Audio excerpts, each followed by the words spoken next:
Deadline passed, and Florida has not yet passed on your voter information to a federal commission looking into alleged voter fraud. A lawsuit is challenging whether the Trump administration's commission is entitled to that information. News Channel 5's Charlie Keegan shows us what data is in question.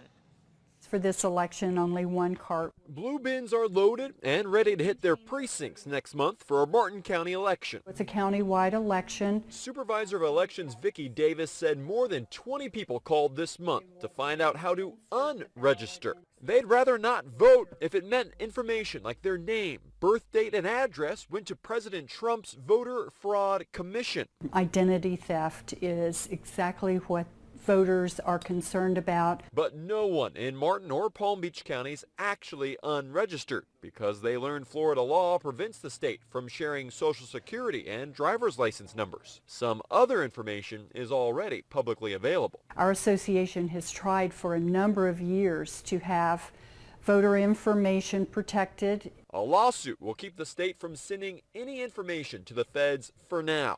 The American Civil Liberties Union wants the commission to prove it won't use the data to suppress voters. Concerned that their personal information is going to be misused by this Trump commission.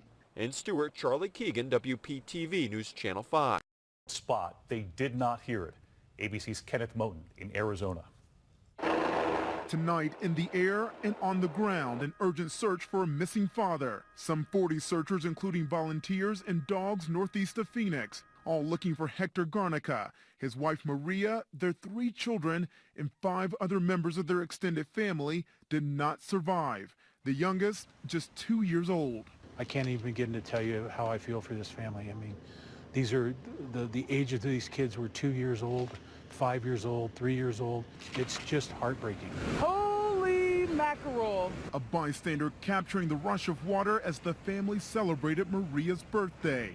These people almost got hit. Then she spots someone in a tree. Trying to rescue this guy and his 1-month-old baby.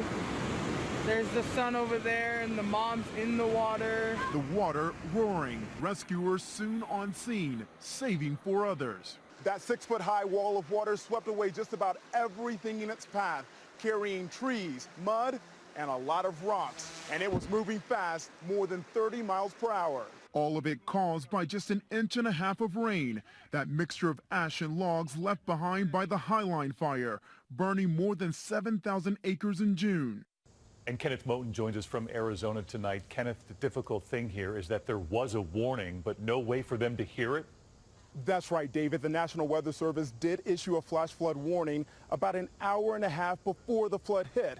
But there's no cell phone service in that area, so with no cheap weather radio like this one or alerts from their phones, that family just didn't know that wall of water was coming. David. That's right. Take those weather radios when you head out into the remote wilderness. Kenneth Moten, thank you and welcome to the team. In the meantime, there are flood watches in the west at this hour and severe storms building here in the east. Let's get right to meteorologist Ginger Z. She's live along the West Side Highway tonight for us. Ginger? David, we've already seen 2 inches in just 30 minutes south of Tucson. So that flash flooding is on, and the watch is on from Las Vegas to Tucson.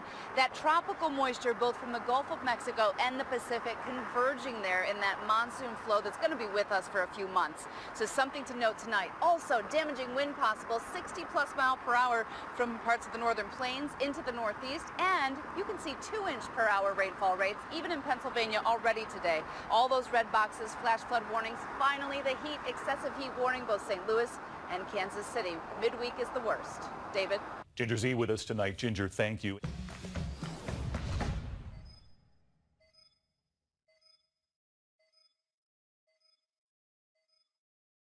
You know the reason why Miss Jocelyn Savage didn't tell you where her location at? She's not allowed to tell you her location.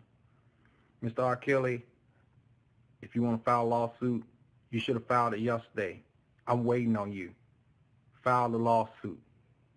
If that's what you want to do, I'll see you in court. File it so everybody can see your dirty laundry. File it. That's what they need to see. And Jocelyn, I'm praying for you, baby. I'm praying for you. Hi everybody, I'm Lauren Zima. On Monday night's episode of The Bachelorette, viewers witnessed one of the most heartbreaking hometown visits in the history of the franchise. It was horrible watching your mother die. Watch her stop eating, watch her shrivel just to see her get smaller and smaller. Audiences watched as contestant Dean saw his father in person for the first time in years, addressing how rough their relationship had been since Dean's mother died when he was just 15. Like, none of us came together and like came into like a moment of solidarity and be like, hey, like, this sucks for all of us. Like, let's be with each other and like let's build off of this. And after all that, adding on to Dean's pain even more, even though she had told him she was practically falling in love with him, Rachel sent him home. I wonder if like you're really ready for the same things that I'm ready for when it comes to the next step of things. That leaves Peter, Eric, and Brian as Rachel Lindsay's final three, and they'll all head to Spain. I actually spoke to Rachel earlier on Monday, and she told me what her biggest fears were about Peter and Brian after Hometowns. With Peter, it's pretty obvious. Is he ready? Does he want the same? It's made out of plastic, but amazing plastic. Iris Van Harpen, she's incredible. She's an artist. I mean, I've never seen anything like this. It's incredible. Is it comfortable? Yes, surprisingly so. Malleable. Yeah, I can move. I can pop a squat in this. Rihanna just came onto the red carpet wearing this pink confection. I know. And you're not really in any mini scenes together. Did you get to work with her a lot? Yeah, no, of course. I was there. I wanted to be on set as much as possible, you know, just to watch the whole thing happen and to watch her act was a joy. You know, I always said she would be an incredible actress, and she is. Tell me about just taking on this project. It's just been a dream since I was young. You know, it's been Luke's dream to make this film.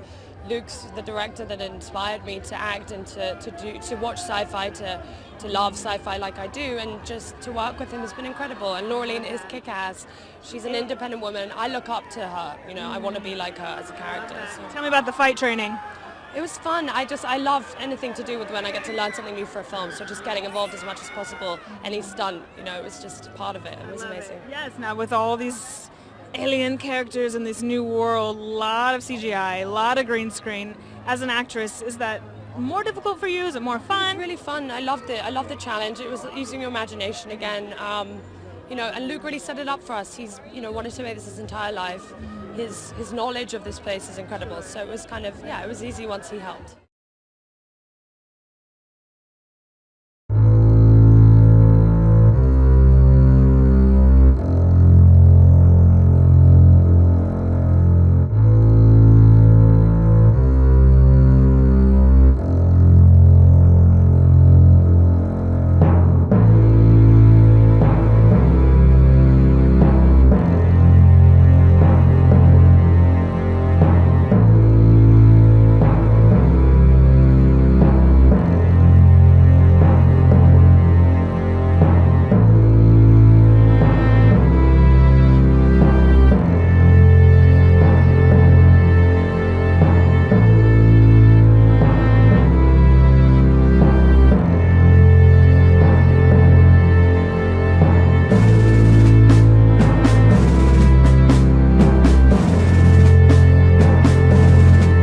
Bank of England polymer £10 note, issued on the 14th of September 2017.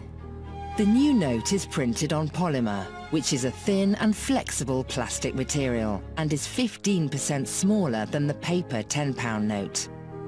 This film will run through a number of key security features. You can check these features to ensure notes are genuine. There is a large see-through window on the note. A clearly defined portrait of the Queen is printed on the window, with the words £10 Bank of England printed twice around the edge. A finely detailed metallic image of Winchester Cathedral is positioned over the window. The foil is gold on the front of the note and silver on the back. When the note is tilted, a multicolored rainbow effect can be seen. The foil pound symbol in the window is silver on the front of the note and copper on the back. At the side of the window is a coloured quill, which changes from purple to orange when the note is tilted. This effect can be seen on the front and back of the note. Below the see-through window on the front of the note, there is a silver foil patch containing a hologram, which will change from the word 10 to the word pounds. An image of the coronation crown appears three-dimensional and will display a multicolored rainbow effect when tilted. On the back of the note, there is a book-shaped copper foil patch, which contains the letters JA. It is immediately behind the silver crown on the front. And if you look at the front of the note under ultraviolet light, the number 10 will appear in bright red and green. While not a security feature, there is a tactile feature to help blind and partially sighted people identify the value of the note. On the front of the note, which is the side with raised print, there are two clusters of raised dots in the top left-hand corner. The new £10 note.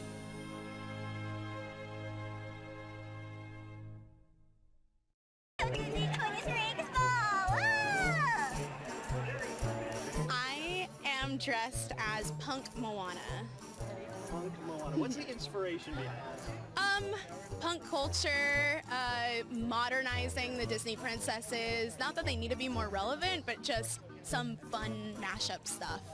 I'm a tomboy, and so I'm not always into like the princess concept of Disney. And when Moana came out, it was so catchy, it was fun, I loved it, and I love The Rock. And I just feel like Maui is like my spirit, demigod, animal sort of situations. Tell us who you are and where you're from.